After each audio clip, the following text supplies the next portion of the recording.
barbarkayga taagan Mukhtaar Maxamed Cali oo ah gudoomiyaha hay'adda tayada gudoomiye ku soo dhaw ugu horeyn telefishinka Somali Cable xildhibaanada golaha wakiilada Soomaaliland waxay maanta ku ansixiyeen inaad noqoto gudoomiyaha hay'addaasi bal ka waran dareenkaaga walaal aad baad u mahadsan tahay adiga iyo TV-gaba runtii dareenkaygu aad buu fiican yahay in maanta golaha wakiilada Jamhuuriyadda Soomaaliland ee shacabka Soomaaliland soo doorteen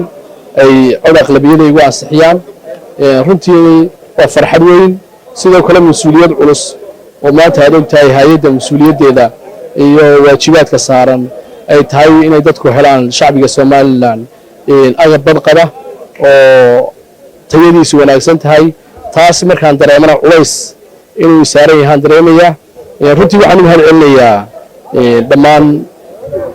shirgudoonka iyo xubnaha golaha wakiilada Jamhuuriyadda Soomaaliland waxa kale oo u mahadcelinayaa madaxweynaha Jamhuuriyadda Soomaaliland oo ii cugtay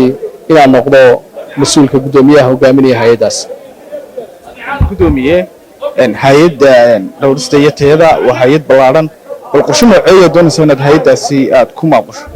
walaal waxaan doonaynaa ujeedada ma aha hay'addu profit making ama il dhaqaale laakiin hay'addu waxa weeyaan waa hay'ad ilaalinaysa badqabka shacabka Jamhuuriyadda Soomaaliland waa hay'ad u xil saaran inay agabka dalka dibadda kaga imanaya ay baadho sidoo kale ay eegto badqabka agabka dalka gudihiisa ka soo baxa sida warshaduhu waxyaabaha soo saaraan sidoo kale imika shaybaad baan leenahay oo madaxweynuhu dhawaan furay shaybaadkii qaranka ee cuntada dawladda iyo agabka la isku qurxiyo sidoo kale waxaa noo qorshaysan imika inaanu sameeyno shaybaadhada xanaanada xoolaha oo laga jaalay iyo barbara ka sameeyno isla markaana waxaa noo qorshaysan inaanu sameeyno